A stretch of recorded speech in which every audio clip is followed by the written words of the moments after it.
మెంతి పరోటా 2 కట్టలు మెంతి కూర ఇట్లా సన్నగా కట్ చేసుకోవాలి.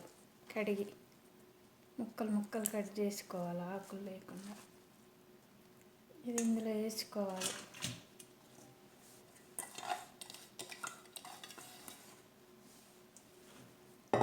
ఉప్పు వేసుకొని కలుపుకోవాలి. ఉప్పు వేసి కలిపితే నీరు వస్తుంది ఇందులో నుంచి, వాటర్ లాగా. ఇట్లా కలపాలి.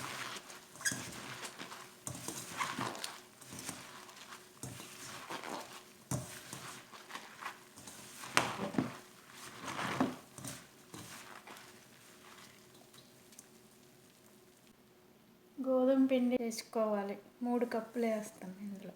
మన ఇష్టం ఎంతైనా వేసుకోవచ్చు. 2 కట్టలు అది. 3 కప్పులు పిండి 2 కట్టలకి కలుపుకోవాలి. వాటర్ సరిపోకపోతే అప్పుడు మళ్ళీ వాటర్ వేసి కలుపుకోవాలి. చాకుతోనే సన్నగా కట్ చేసుకోవాలి ఇట్లా ముక్కలు. పిల్లలు మెంతి కూర తినరు కదా, ఇట్లా గోధుమ పిండిలో వేసి మెంతి పరోటా చేస్తే మంచిగా తింటారు. చేదు ఉండదు.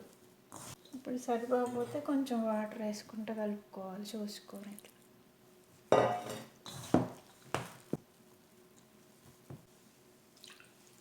కొంచెం వేసుకోవాలి, మళ్ళీ లూజ్ అయిపోద్ది వాటర్. ఈ ఆకులో నుంచి నీళ్ళు వస్తాయి, తడి కదా. ఎక్కువ నీళ్ళు పట్ల, చూడండి కొన్నే పట్టినాయి. ఇట్లా గట్టిగా కలుపుకొని ఒక 2 గంటలు పక్కన పెట్టి ఉంచాలి, నానిద్ది. మూత పెట్టి పక్కన పెట్టాలి. 2 గంటలు అయ్యాక పరోటాలు చేసుకోవాలి నానాక. పిండి 2-3 గంటలు నానాక ఇట్లా మెత్తగా వస్తుంది. బటర్ పేపర్ వేసుకొని చపాతీ కర్రతోటి కూడా చేసుకోవచ్చు. ఈ పేపర్ కొంచెం నూనె రాసి పూరీ పీట మీద కూడా చేయొచ్చు. ఇది ఇట్లా అయినా చేసుకోవచ్చు.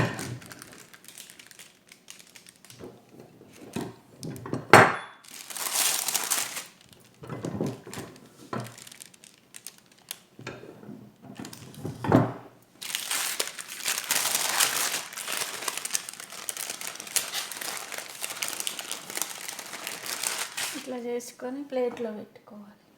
కొంచెం ఇట్లా నూనె రాసి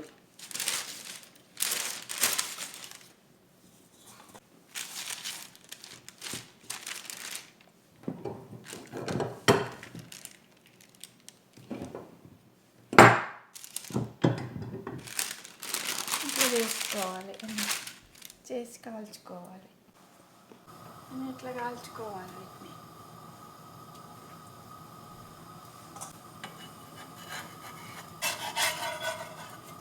కాలాక తిరిగి వేసుకోవాలి. ఇటువైపు పైన కొంచెం ఇట్లా నూనె రాయాలి. స్పూన్ తోటి కానీ బ్రష్ తోటి కానీ.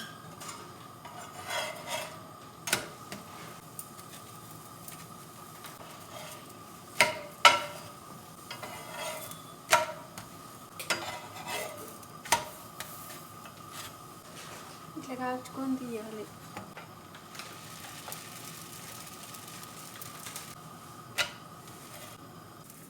పైన కొంచెం ఇట్లా నూనె రాసుకోవాలి. మన వాళ్ళు మెంతి కూర తినరు, ఇట్లా పరోటాలు అయితే తింటారు. మెంతి పరోటా.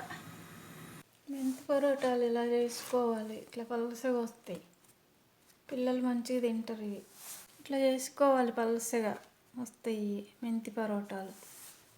పిల్లలు అయితే మంచిగా తింటారు. ఇవి మెంతి కూర తినరు, ఇట్లా చేసి పెడితే తింటారు పరోటాలు.